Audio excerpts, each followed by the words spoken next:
Alors, dans cette vidéo, nous allons voir, n'est-ce pas, le diagramme des barres. Nous allons voir le diagramme des barres. Donc, pour ce faire, nous allons venir sur résultat, cliquer sur cartographie, cliquer sur diagramme des barres. Donc, nous devons d'abord lancer le calcul de la structure. Ensuite, venir sur résultat, cliquer sur diagramme des barres. Nous accédons donc à ce panneau, à cette palette ici. Nous pouvons par exemple afficher l'effort axial, sur les poteaux, l'effort axial sur les poteaux. Donc cliquez sur FX, cliquez ici sur normaliser, cliquez sur appliquer. Donc ici nous avons les efforts qui sont, n'est-ce pas, sur les poteaux, l'effort sur les poteaux. On par exemple venir ici décrocher le croquis des profilés pour mieux observer cela. Donc sur chaque poteau, nous avons par exemple l'effort à la tête du poteau et l'effort à la base. Nous pouvons par exemple choisir ce poteau d'extrémité, n'est-ce pas, l'afficher dans une sous-structure en cliquant ici.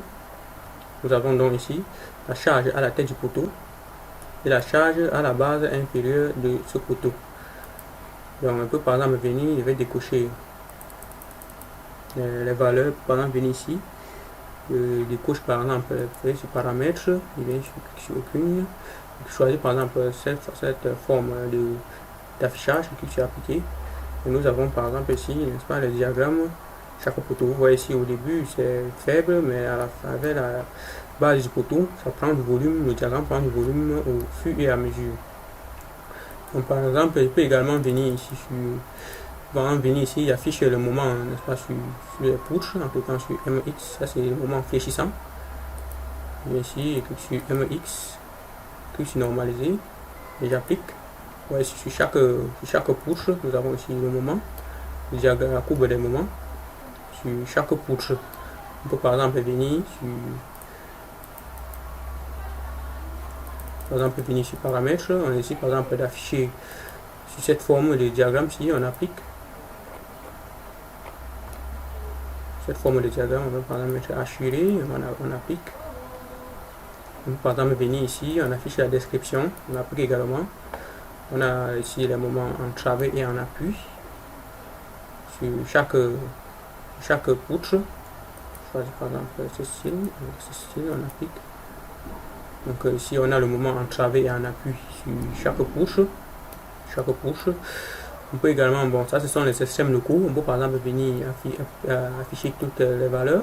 Clique ici, ça nous affiche toutes les valeurs sur, que ce soit en appui, que ce soit en travers sur chaque poutre. On peut également venir prendre tous les systèmes globaux.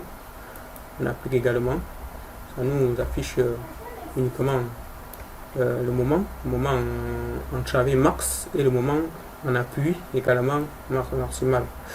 On peut également venir, on va revenir ici, on peut également venir afficher par exemple le moment de torsion. Le moment de torsion sur par exemple une poutre, MX, on affiche MX, on clique sur normaliser.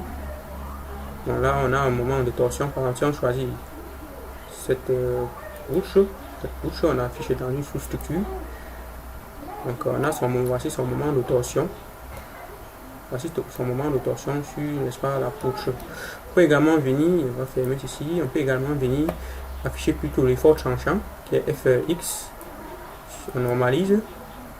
Donc ici on a les efforts tranchants sur les poutres. Par exemple on prend cette barre, on l'affiche dans une sous-structure.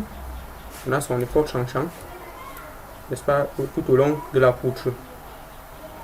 C'est son moment de torsion qu'on désire. On clique sur MX, on normalise.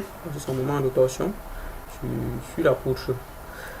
Donc on peut modéliser votre structure. Vous pouvez par exemple modéliser votre structure, appliquer les moments, trouver les moments et aller par exemple faire un dimensionnement à la main à travers les moments que vous avez par exemple trouvé. Donc si vous aimez plutôt le dimensionnement à main, vous pouvez par exemple venir dans le robot. Vous faites juste la modélisation.